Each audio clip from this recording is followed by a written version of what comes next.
Bonjour et bienvenue sur Technapal, la Tech à Papa. Alors, cette courte vidéo est un extrait de ma vidéo plus longue sur la mise en route de la Anycubic M3 Max, comme j'avais promis que je le ferais dans la vidéo. Cette courte vidéo est destinée à vous aider à faire le nivellement, la calibration, le leveling, selon la manière dont vous l'utilisez, du plateau, qui est un élément essentiel pour la réussite d'une impression 3D. En attendant, si vous appréciez le contenu que je vous propose, n'hésitez pas à vous abonner pour continuer à suivre mes vidéos et à mettre un petit pouce pour m'aider à être référencé et à ce que je puisse proposer ce contenu à encore plus de personnes. On se retrouve tout de suite après le générique.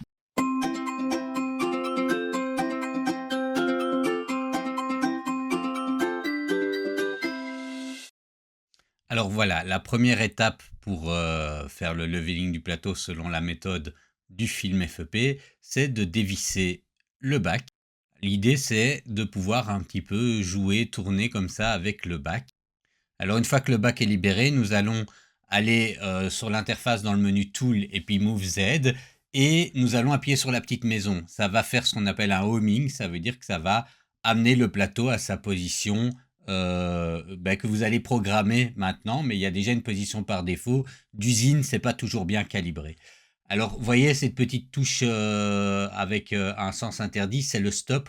Je vous conseille de rester prêt à appuyer dessus parce que voyez, votre plateau va descendre. Normalement, il s'arrête comme il faut, mais on ne sait jamais qu'il ne s'arrête pas au bon moment et qu'il vienne casser votre plateau, casser votre écran, pardon. Ce serait vraiment, vraiment dommage. Donc voilà, maintenant, il vient s'arrêter juste euh, à juste au-dessus, hein, là où le Z était programmé, donc le Z, c'est-à-dire la hauteur du plateau était programmée.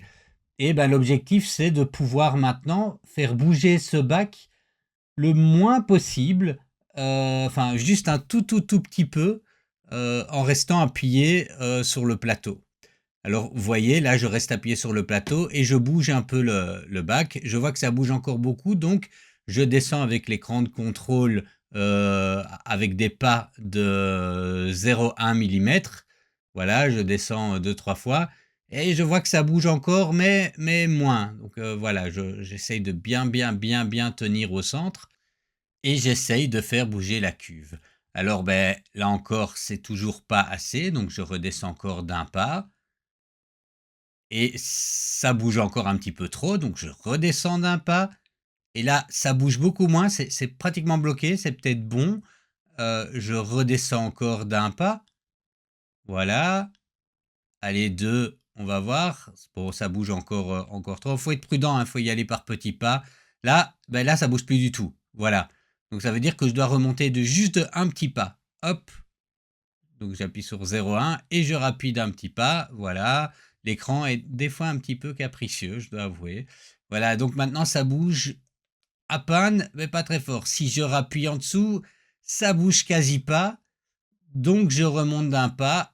Et voilà, on va dire que cette hauteur-là, c'est l'hauteur du Z qui me convient. Je réessaye quand même un petit peu. Oui, je peux redescendre encore un poil. Non, là, ça bouge pas. Voilà, je réessaye encore un petit peu. Voilà, il faut vraiment essayer d'être précis et de jouer au 0,1 mm près. Vraiment faire le passage entre ça bouge plus du tout et ça bouge un petit peu. Voilà, c'est vraiment ça qu'il faut faire attention. Je reste bien appuyé sur le plateau et j'appuie sur Z est égal 0. Et ça va mémoriser l'emplacement du plateau à ce niveau-là. Alors là, il me propose de remonter le plateau. Bon, d'abord, ce que je dois faire, c'est revisser le côté du plateau. Donc, vous vous souvenez que j'avais dévissé pour lâcher un peu la tête du plateau. Maintenant, je vais revisser en maintenant bien vers le bas, en exerçant une pression vers le bas sur le plateau avec mon autre main. Et je revisse les quatre vis, comme ça. Et après, ben voilà, je vais remonter le plateau et le nivellement sera fait de manière parfaite, de cette manière-là. Voilà, c'en est terminé pour cette petite vidéo sur le leveling ou la calibration ou le nivellement, selon la manière dont vous préférez l'appeler, de cette machine-là. Si vous avez la moindre question, n'hésitez pas à la poser en commentaire. J'essaierai de vous répondre ou de vous aider dans la mesure du possible.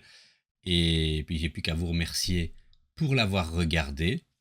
En attendant, Partager ma passion, même si ça me fait plaisir, demande un peu de temps et de l'énergie et vous pourriez vraiment m'aider si vous mettiez un petit pouce sur cette vidéo et si vous vous abonniez à ma chaîne pour pouvoir suivre, le contenu que je vous proposerai encore à l'avenir. Merci à vous et à bientôt.